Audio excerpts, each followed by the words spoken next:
Last lecture we saw the homopolysaccharide. The next part is chemical reactions and qualitative test for carbohydrates. आता chemical reactions म्हणजे काय आणि qualitative taste म्हणजे काय. ज्यावेळेस आपण कुठलं कार्बोहायड्रेट घेतो ते आपण एका केमिकलसोबत आपण रिॲक्शन करतो त्याला आपण म्हणतो केमिकल रिॲक्शन्स. आणि क्वालिटेटिव्ह टेस्ट म्हणजे काय, कुठलंही आपण एक अननोन कंपाऊंड घेतलं ते कंपाऊंड कुठलं आहे ते आपण समजून घेणं म्हणजे काय क्वालिटेटिव्ह टेस्ट. त्यासाठी आपल्याला काही रिॲक्शन्स करावं लागतात. That is for the chemical reactions and qualitative test for carbohydrates.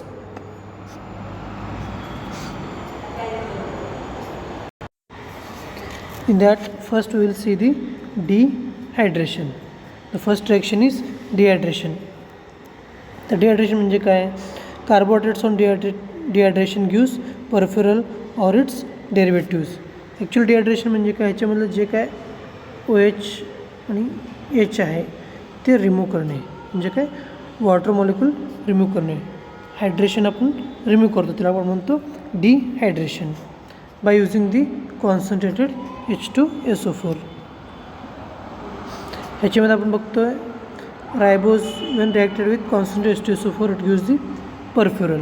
पण ह्या रिॲक्शनचं कुठे यूज होतं नेमकं, ह्याच्यामध्ये आपण अजून एक टेस्ट बघणार आहोत मॉलिश टेस्ट.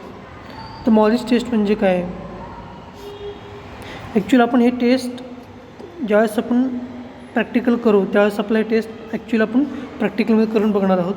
ह्याच्यामध्ये आपण to identify the carbohydrate, the general test for the carbohydrate that is identification of furfural or derivatives of the formed during the dehydration reaction with alpha naphthol to give the violet color. In this test the concentrated H2SO4 is used as a dehydrating agent.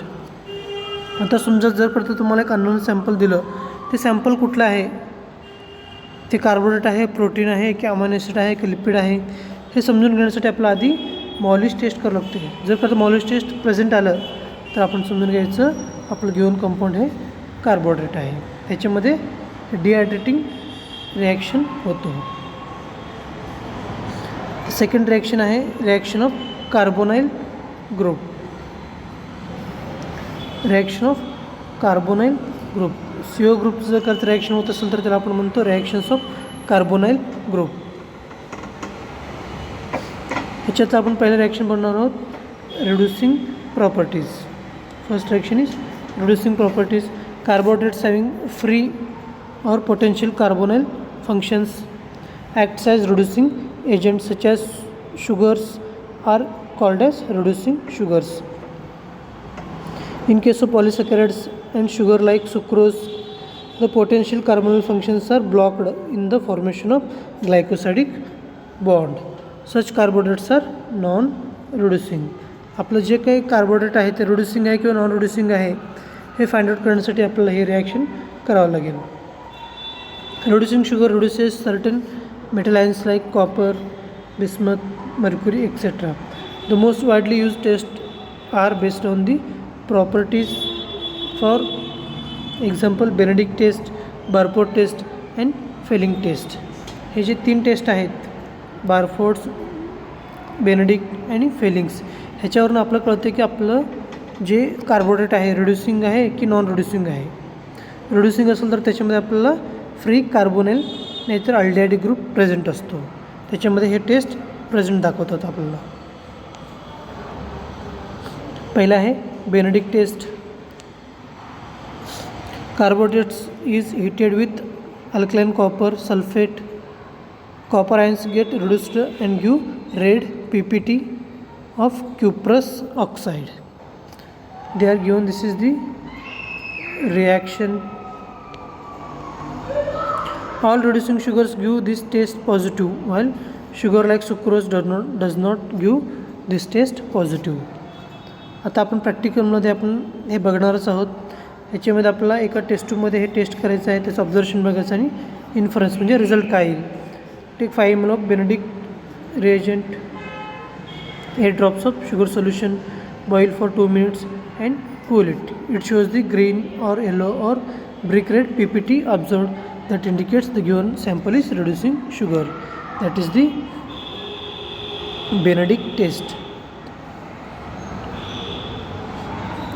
Next आहे Barford test. This test is used for the identification of reducing monosaccharides. ह्याच्यामध्ये आपण test बघणार आहोत Barfoed's test. Barfoed test 2 ml Barfoed's reagent plus 2 ml of sugar solution. Keep in boiling water bath and cool it. Observation काय आहे ह्याच्यामध्ये brick red ppt is observed at bottom of the test tube that indicates the given sample is reducing sugar. Next आहे Fehling test. हे आपलं same आहे फक्त याच्यामध्ये आपण Fehling solution A, Fehling solution B, sugar solution and heat and boil. It gives the yellow और brick red PPT. It indicates the result is the given sugar is reducing, sugar is present. These are the 3 test. Next आहे very very important, that is formation of ओसाझोन.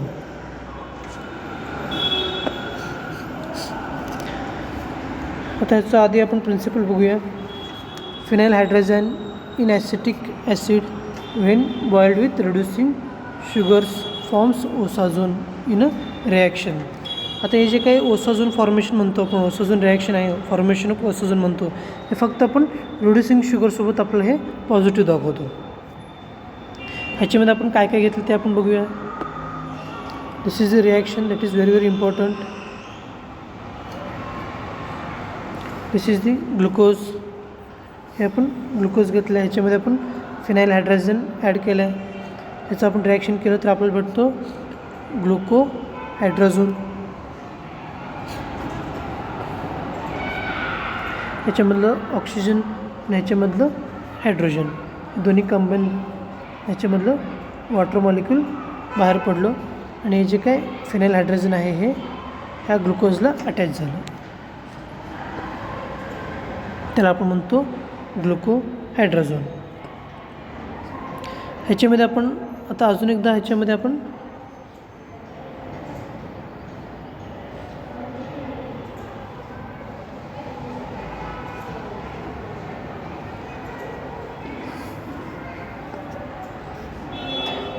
ह्याच्यामध्ये phenyl hydrogen आपण अजून एक molecule add केलं आणि परत reaction केलं आणि हे जाऊन हे OH आणि इथलं एक H सोबत रिॲक्शन करतो आणि इथं हे आपल्याला अटॅच होतं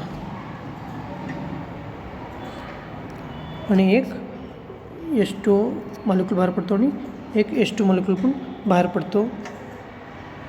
दिस इज दी कंप्लीट रिॲक्शन. ह्याला आपण म्हणतो osazone formation. This is very very important reaction that is formation of osazone. हे तुम्हाला प्रॅक्टिकलला पण आहे आणि थिअरला पण आहे आणि हे आपण प्रॅक्टिकलला परत रिपीट करणार आहोत. हे तसं एक्सप्लेनेशन तुम्हाला खाली दिलेलं आहे. जे ओसाझोन रिॲक्शन आहे ते glucose, fructose, mannose they give the needle shape crystals.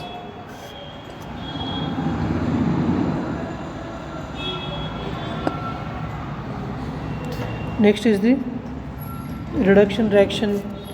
When glucose will be reduced in presence of PT, that is platinum, it gives the sorbitol. That is the reduction reaction.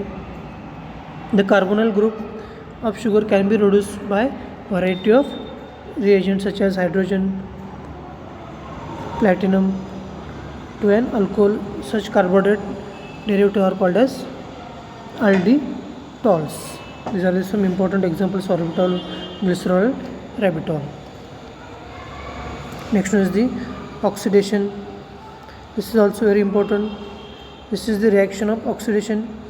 ह्याच्यामध्ये आपण glucose घेतलेला आहे, ब्रोमिनसोबत react केलं, प्लॅटिनमसोबत reaction केलं आणि nitric ॲसिडसोबत आपण reaction केलं. ज्यावेळेस आपण ग्लुकोज हे react with Br2 bromine use the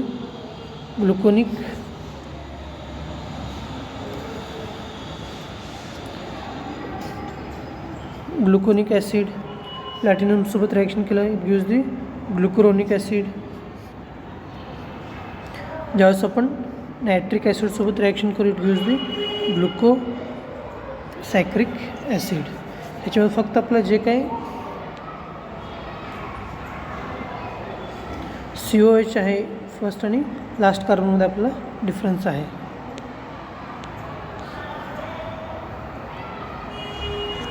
next is the mucic acid test. They given glucose और lactose in presence of concentrated HNO3.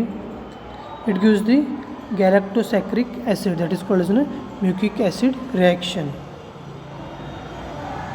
Next one, that is also very important, that is iodine test. When iodine reacted with starch, it gives the blue color. When reacted with dextrine, it gives the brown. Glycogen, it gives the pink. Amylose, it gives the deep blue. Amylopectin, it gives the purple color. These are the some identification test of the polysaccharides, that is reaction with the iodine.